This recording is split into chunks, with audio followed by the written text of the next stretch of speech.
Lesson: Activation functions and their roles in network performance. Activation functions are paramount in the architecture of neural networks, influencing their performance and efficiency. These mathematical equations determine the output of a neural network's node or neuron, essentially deciding whether a neuron should be activated or not based on a weighted sum of inputs. The choice of activation function can significantly affect a model's ability to learn complex patterns and generalize from data, thereby playing a crucial role in both training stability and network performance. In the simplest terms, activation functions introduce non-linearity into the network. Without non-linearity, no matter how many layers a neural network has, it would behave as a single-layer perceptron, unable to solve nonlinear problems. The activation function transforms the weighted sum of the inputs into an output that can be used by the next layer of neurons or as the final output of the network. The most common types of activation functions include the sigmoid, hyperbolic tangent, rectified linear unit, and its variants, each with distinct characteristics and applications. The sigmoid function, one of the earliest activation functions used in neural networks, maps input values to an output range of. This characteristic allows it to be used in models where we need to predict probabilities, such as binary classification tasks. However, the sigmoid activation function suffers from the vanishing gradient problem, where gradients become excessively small for input values far from zero, making it difficult for the network to learn. This limitation often results in slower convergence and suboptimal performance, particularly in deep networks.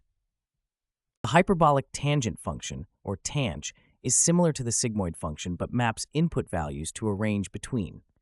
Tanh is advantageous over sigmoid as it centers the data, making optimization easier. However, it too is not immune to the vanishing gradient problem, especially when dealing with deep networks. The rectified linear unit function has become the de facto standard activation function for many types of neural networks, particularly deep learning models.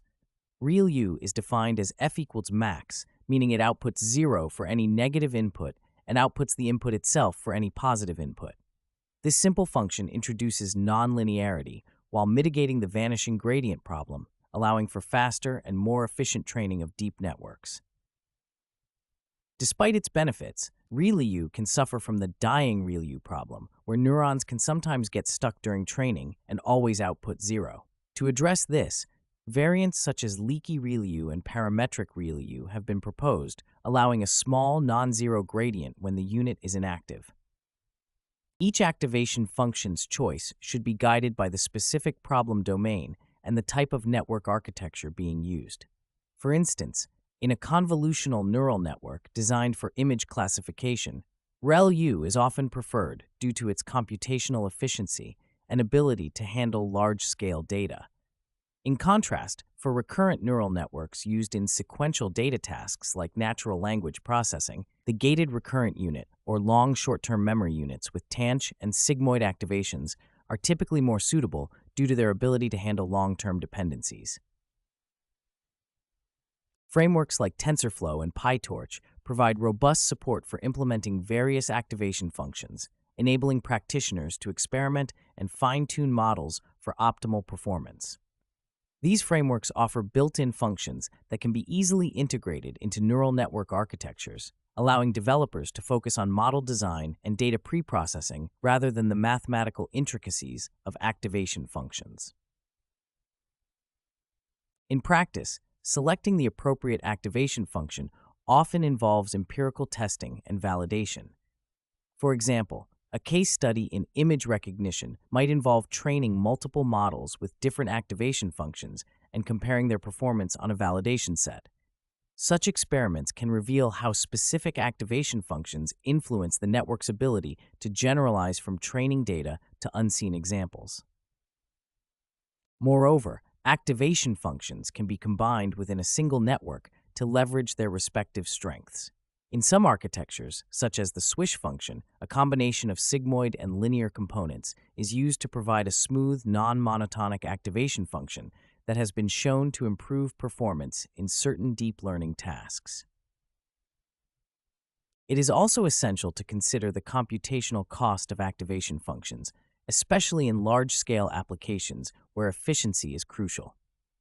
While functions like ReLU are computationally cheap due to their simplicity, more complex functions like the swish may require additional resources. Balancing computational efficiency with model accuracy is a critical consideration for practitioners working with limited resources or deploying models in real-time environments.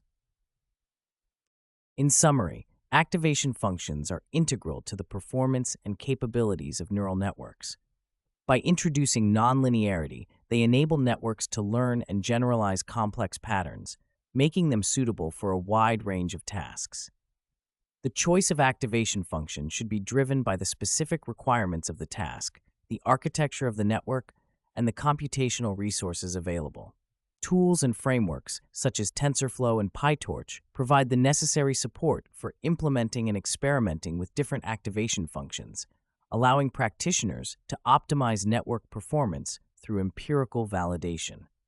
As neural network research advances, new activation functions and variants will continue to emerge, offering enhanced performance and efficiency for increasingly complex and diverse applications.